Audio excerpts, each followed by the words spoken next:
Les salles La Vauguyon, pour moi, souvenir lointain d'une colo avec les vaillants.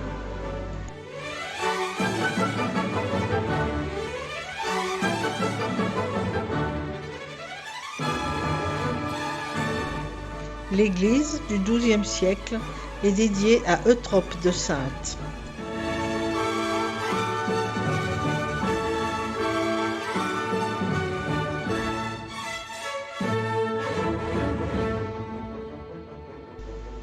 Au petit déjeuner, un Mactou sans gêne s'installe avec nous.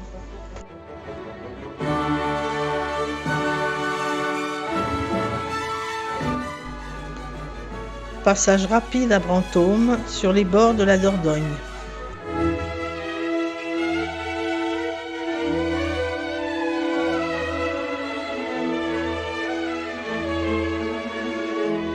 Le château de Pompadour, plus intéressant à l'extérieur, surplombe l'hippodrome.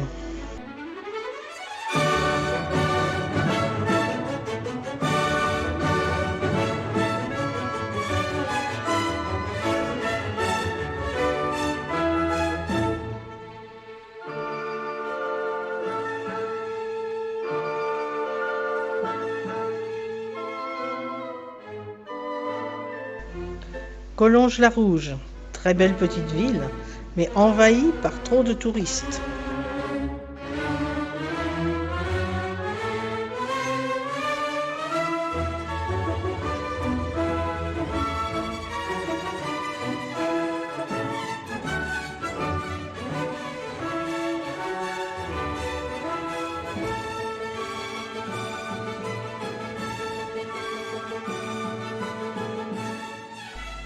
La Capelle-Marival, village natal de ma grand-mère, où ce soir c'est la fête au village devant le château du XIIIe siècle.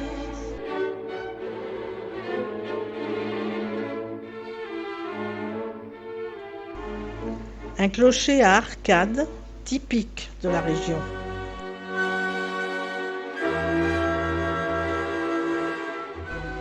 Les tours de Merle, en Corrèze, datent du XIIe siècle, étaient la propriété indivisée de 7 seigneurs.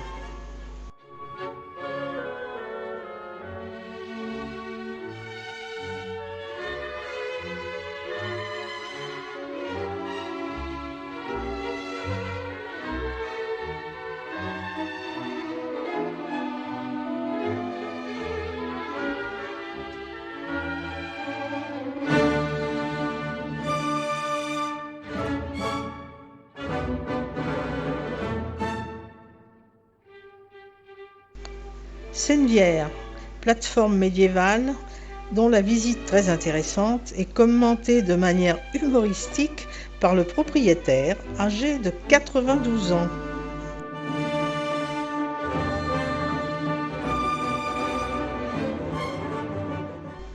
La fresque représentant l'Odyssée servait à l'époque de livre d'histoire.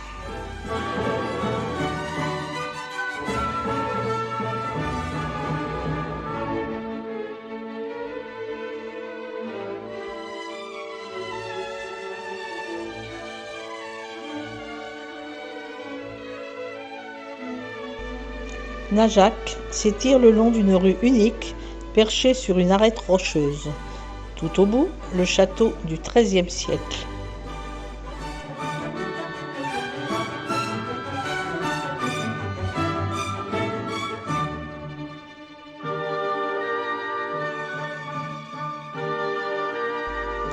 En représailles, l'Inquisition obligea les cathares à construire l'église.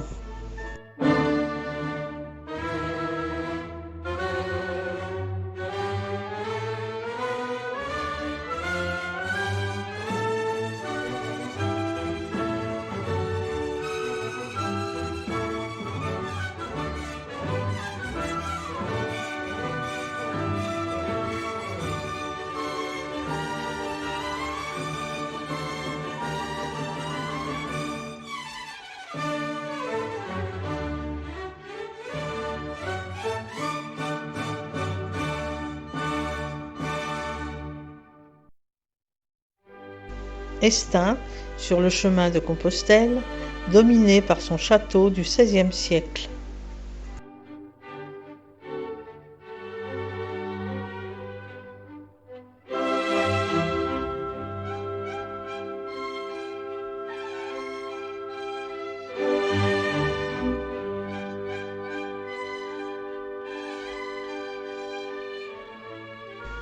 L'Aubrac, ces paysages dénudés où les champs sont découpés par des murets de pierre.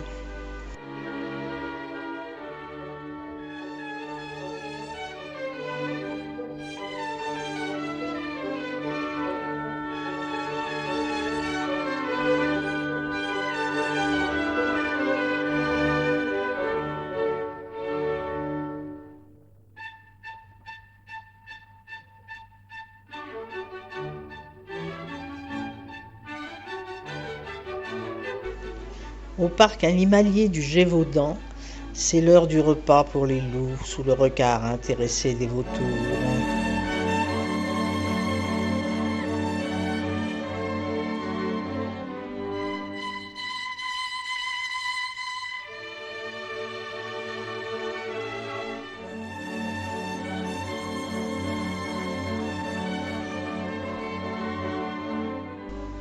Les gorges de la Jonte, refuge important pour les vautours.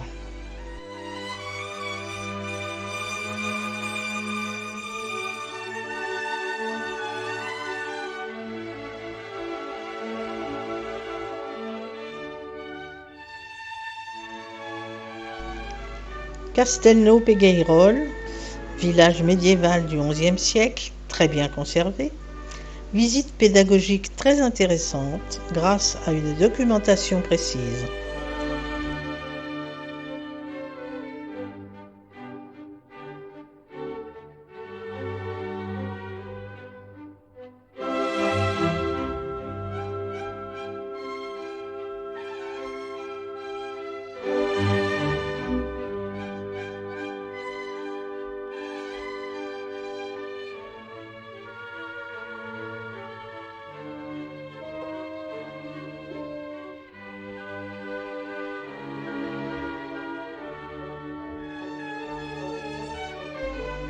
L'église romane date de 1082. Sa crypte est ornée de sculptures.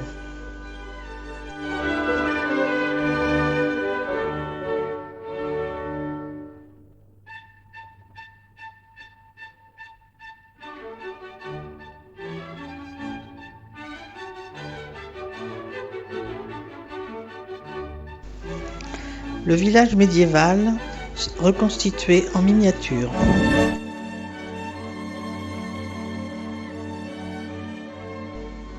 À midi, nous prenons notre repas face au viaduc de Millau.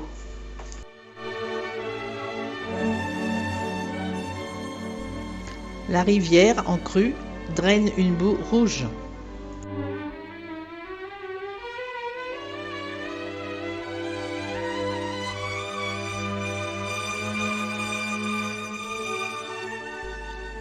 Camarès et son pont du XIIIe siècle.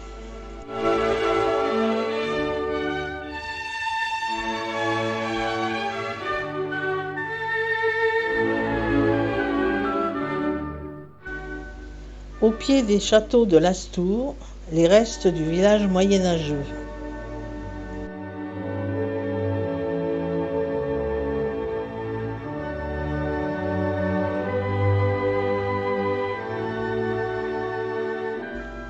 Les châteaux, datant du XIe siècle, sont perchés à 300 mètres sur un piton rocheux.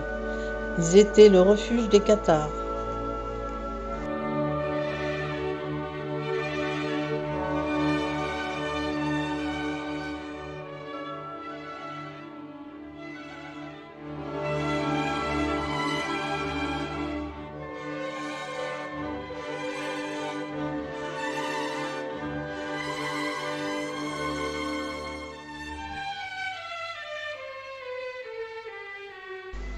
Pour accéder aux deux derniers châteaux, il faut passer par une grotte.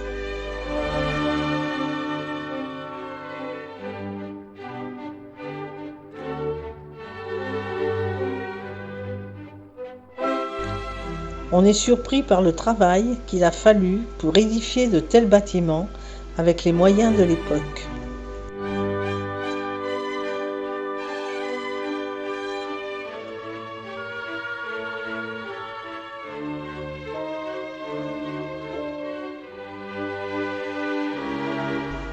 L'ancienne voie romaine serpente à flanc de montagne.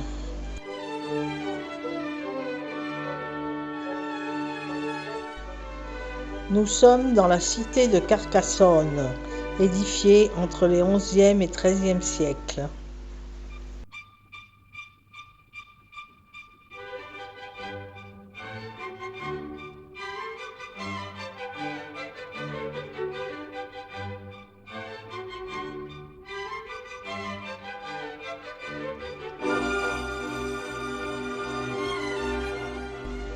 Elle fut restaurée par Viollet-le-Duc, qui restitua la grandeur des remparts.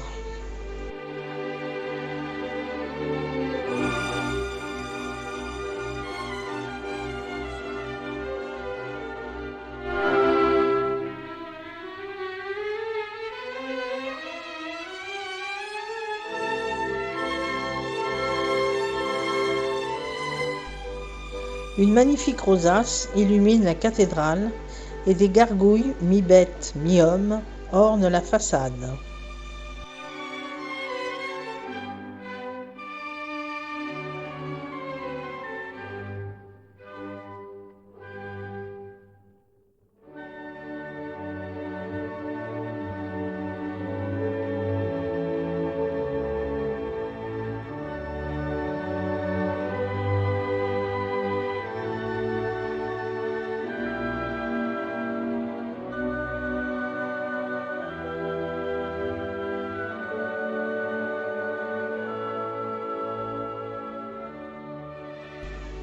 Le château comtal est une forteresse à l'intérieur de la cité, bâtie au début du XIIe siècle.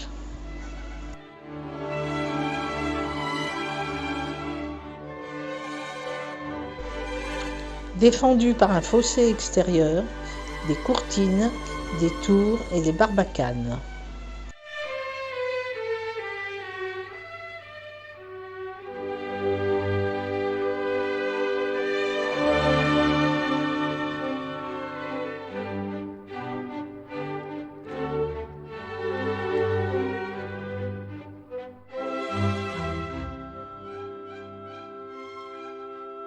En 1209, Simon de Montfort prend la cité et oblige tous les habitants à sortir dénudés.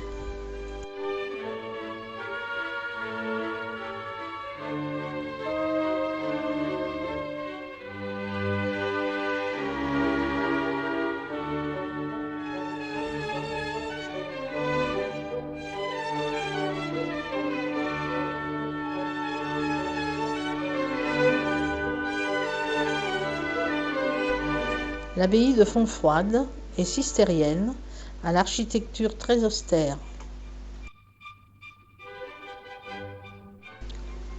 Nous arrivons par la cour d'honneur et le bâtiment des convers.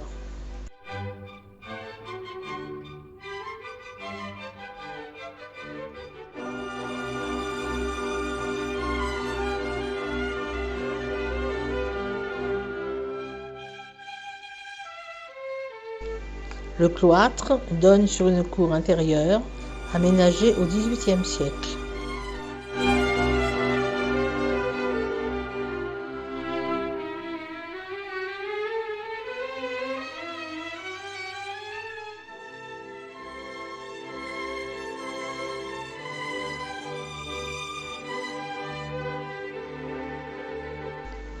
L'église abbatiale, construite en 1145.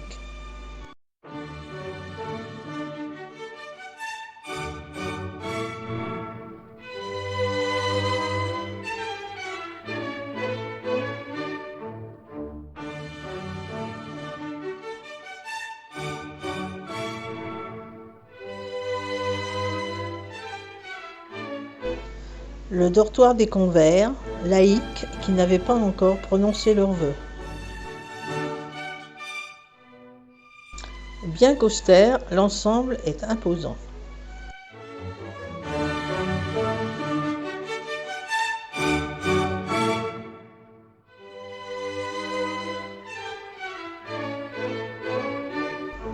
Collioure, en bord de mer, son église.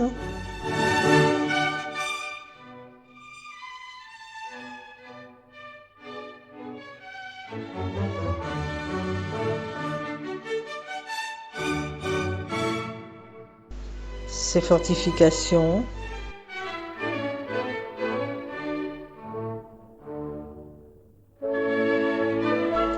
Le fort Saint-Elme.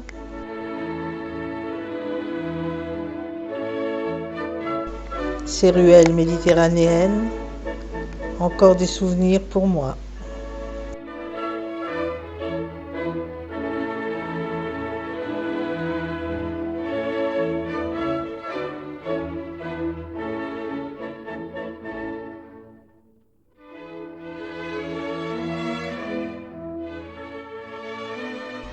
Passage de la frontière au col d'Arès. Une stèle commémore l'exode des républicains espagnols en 1939.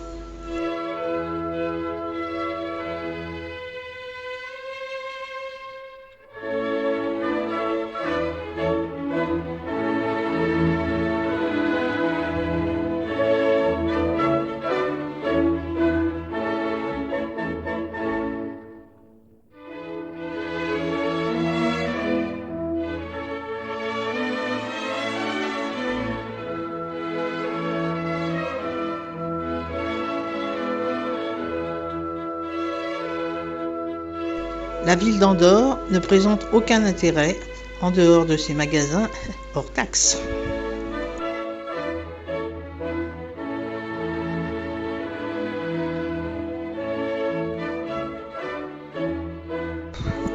Par contre, le paysage alentour est grandiose. Nous traversons la frontière au pas de la case après avoir fait le plein de gasoil, de cigarettes et d'alcool.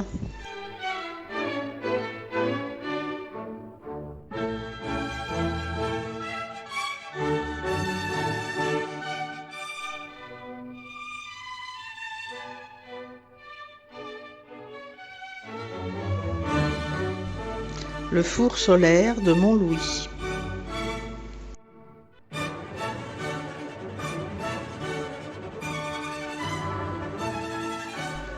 Nous arrivons aux Angles où nous passerons la nuit.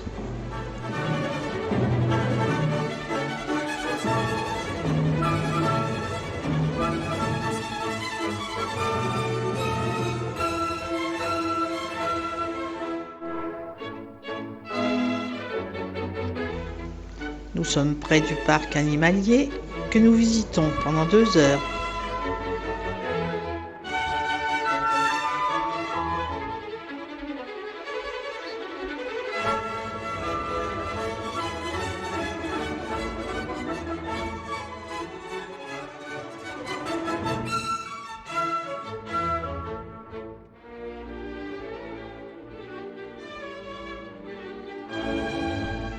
Certains animaux sont en liberté dans les allées et nous sommes impressionnés par les cornes de plus d'1 mètre des bouquetins.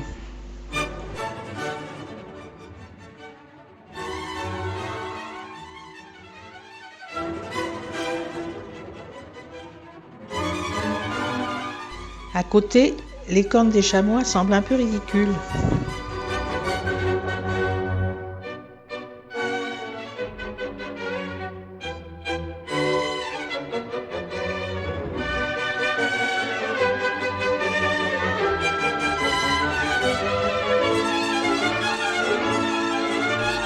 C'est l'heure du casse-croûte pour les marmottes.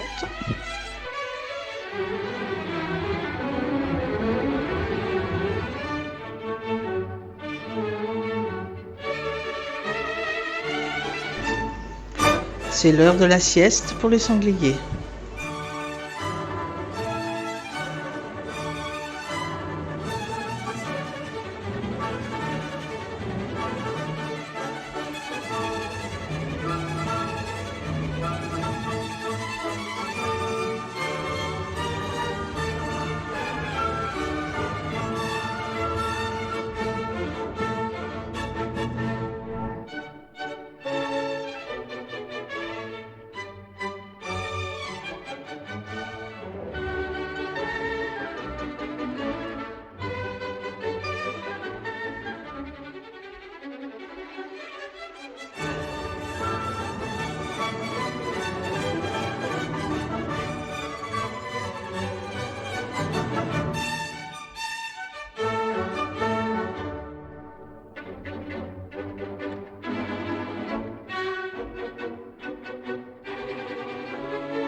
Un ours attend nos confiseries avec beaucoup d'intérêt.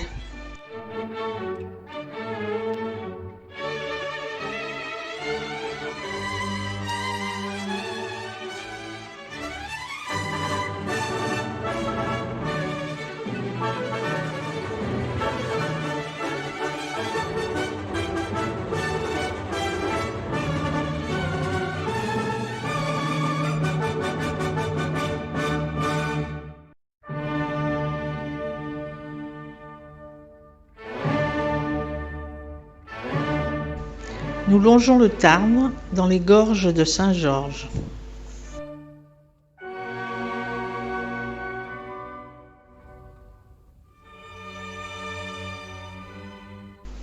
Nous arrivons au château de Perpertuse par un chemin très escarpé et pentu. Il est perché à 800 mètres d'altitude. Il mesure 300 mètres de long sur 60 mètres de large. Accroché à des falaises au-dessus d'un à-pic de plus de 40 mètres. Il semblerait qu'il ait été aussi grand que la cité de Carcassonne.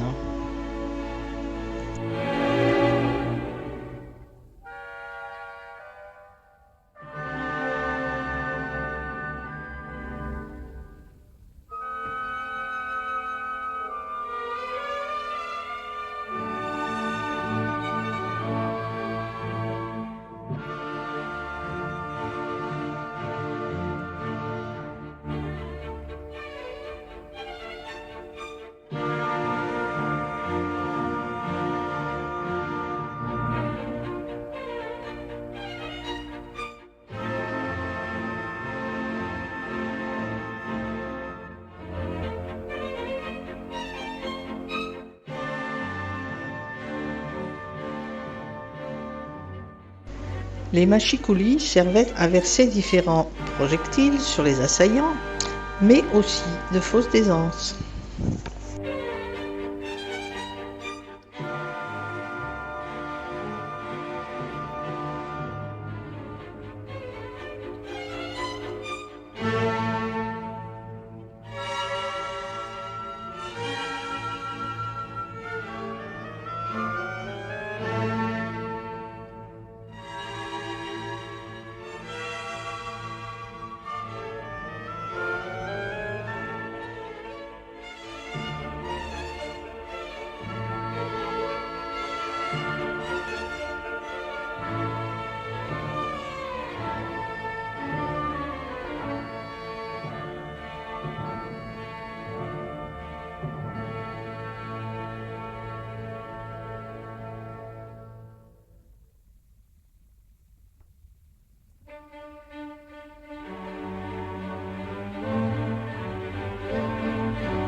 Au loin se dessine le château de Terne, encore sur un piton rocheux.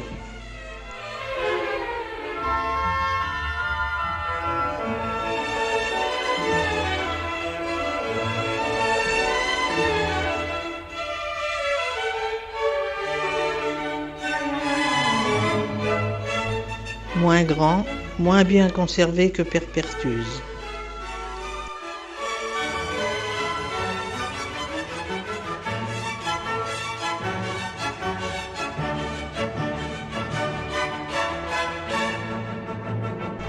L'escalade et la chaleur nous obligent à faire des pauses.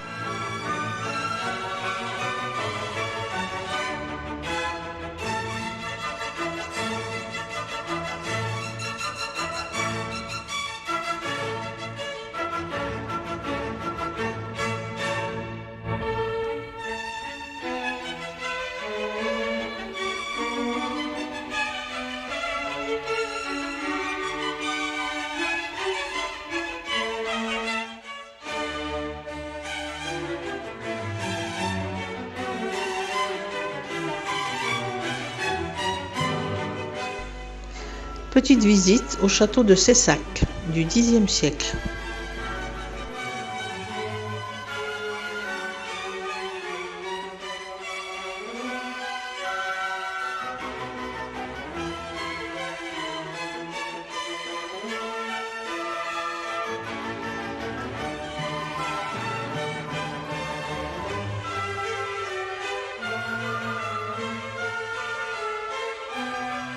En 1979, un trésor de 2000 deniers datant du XIIIe siècle y est découvert.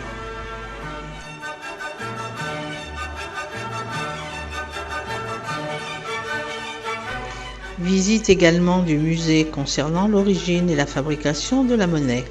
Nous apprenons que les faux monnayeurs étaient cuits dans un chaudron.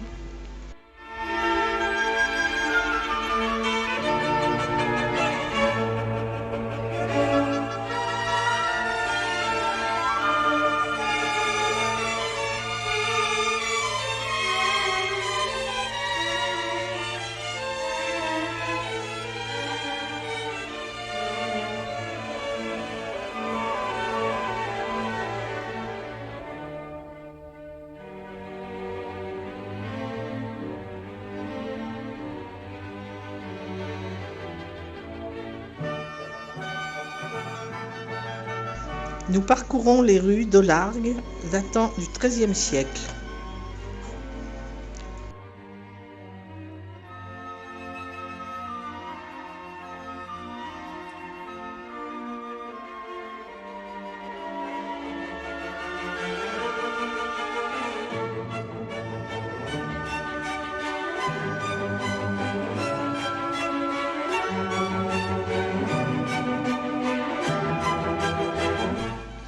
Dans ce village existait un hospice important.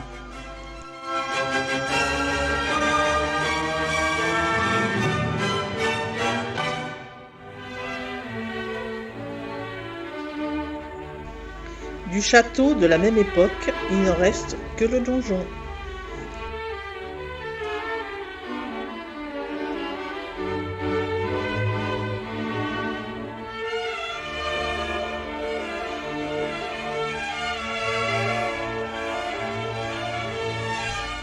Dans la vallée, le pont du Diable datant de la même époque.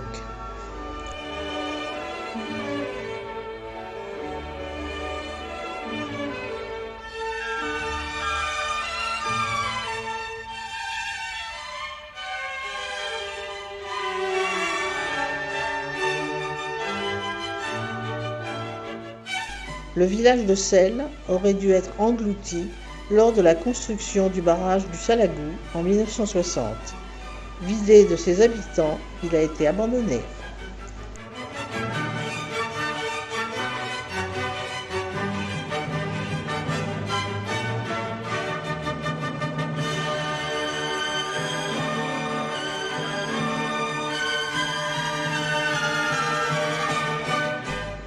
Nous traversons les terres rougeâtres de l'Hérault pour arriver au cirque de Mourez.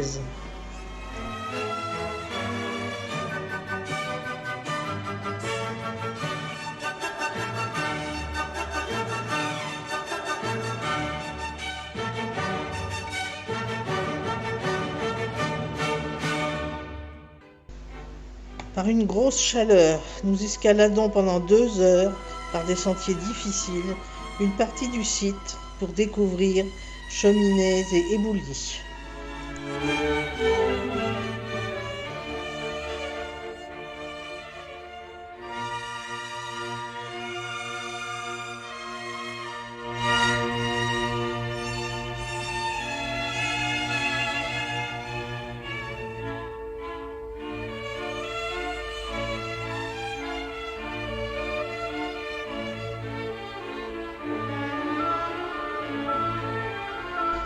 Nous partons à pied vers Saint-Guilhem-le-Désert en passant par le pont du Diable.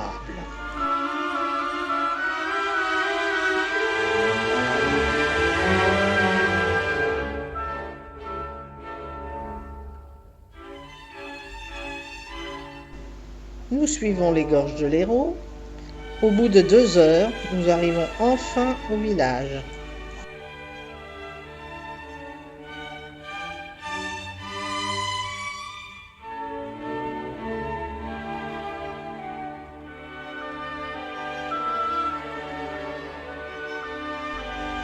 Les 2 rues principales débouchent sur une place animée où trône un platane plus que centenaire.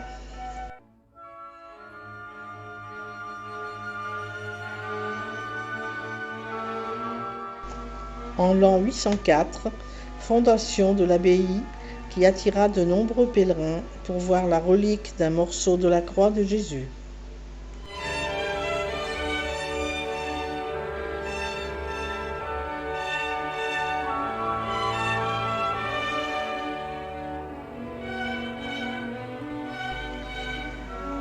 À l'intérieur, un magnifique autel en marbre blanc et calcaire noir que Guilhem aurait rapporté d'Aix-la-Chapelle.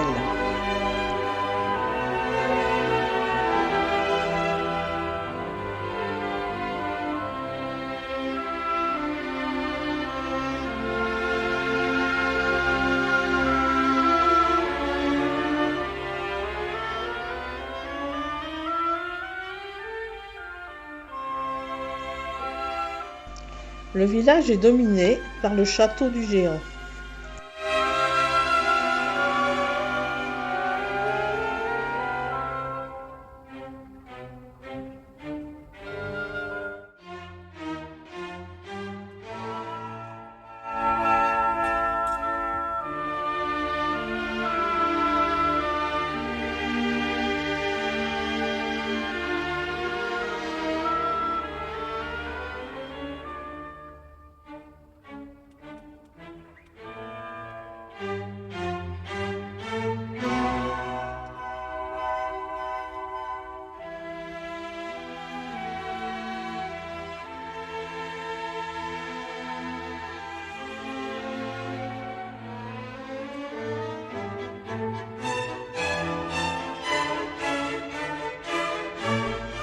Nous surplombons l'impressionnant cirque de Navacelles.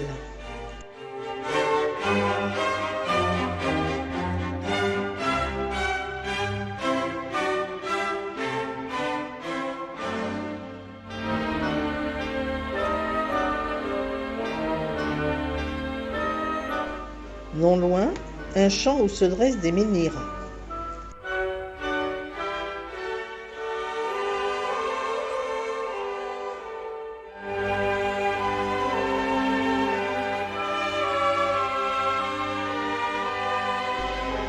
Nous traversons le parc national des Cévennes par le Cosméjean.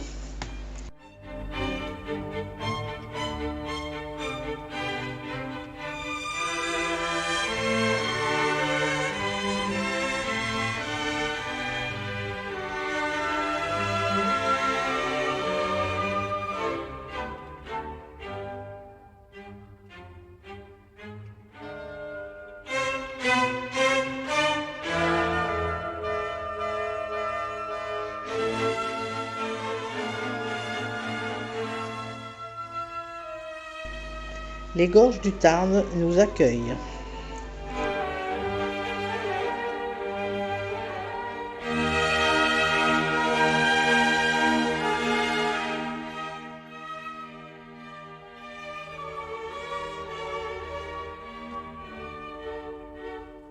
En face, en flanc de montagne, nous apercevons la route que nous prendrons demain.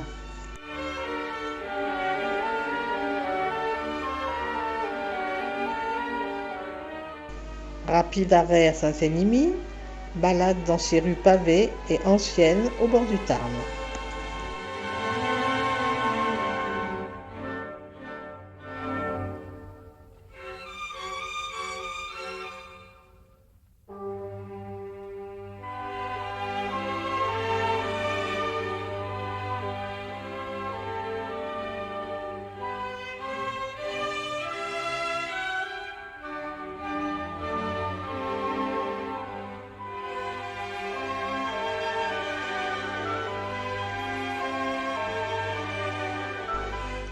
Nous passons la nuit à Ispagnac, après avoir visité le village et son église du XIe siècle.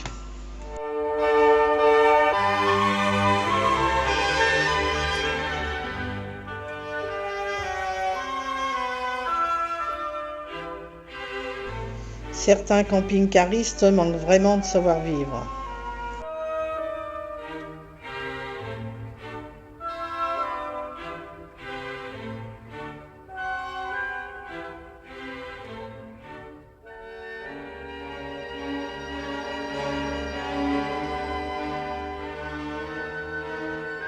Le lendemain, Ispagnac vu d'en haut.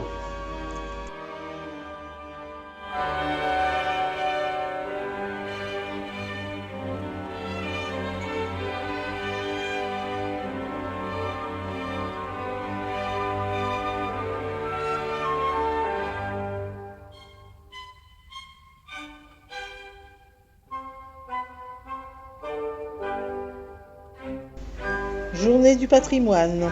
Nous allons voir le château d'Altier du XIIIe siècle, terminé au XVe.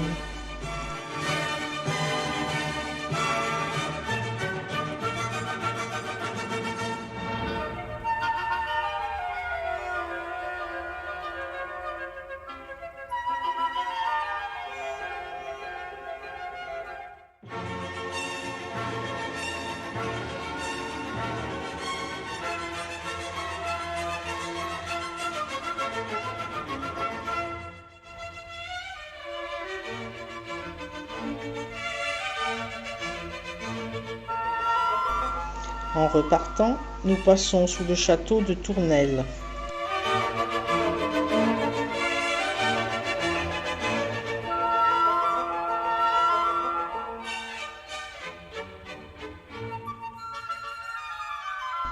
Nous parcourons les Causses jusqu'à Arles-Bosc où nous passons la nuit.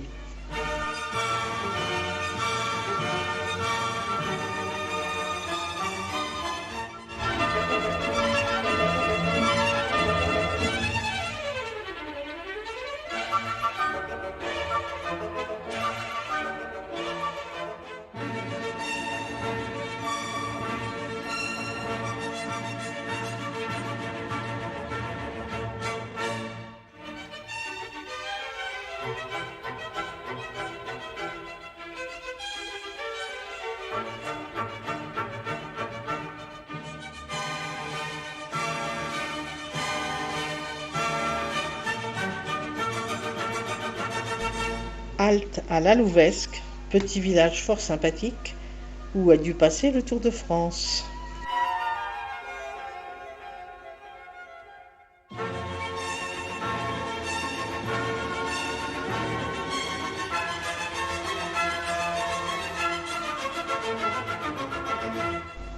Saint-Germain-de-Lerme, son église fortifiée, aux murs intérieurs décorés de fresques colorées.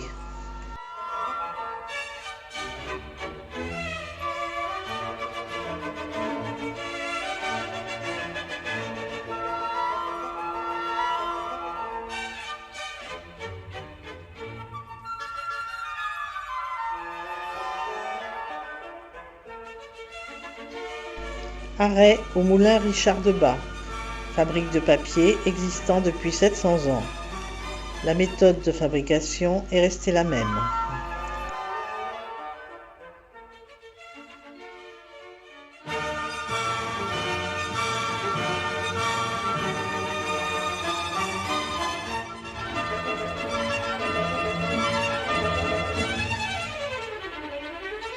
Nous remontons les gorges de la Loire jusqu'à Roanne.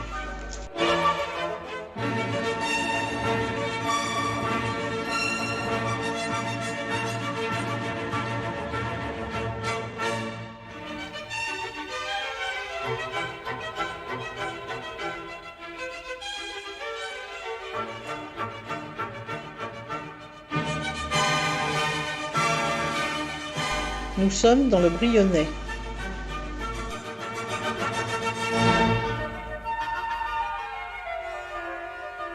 L'église collégiale Saint-Hilaire, de style roman et gothique, est placée sous l'égide de l'évêque de Poitiers.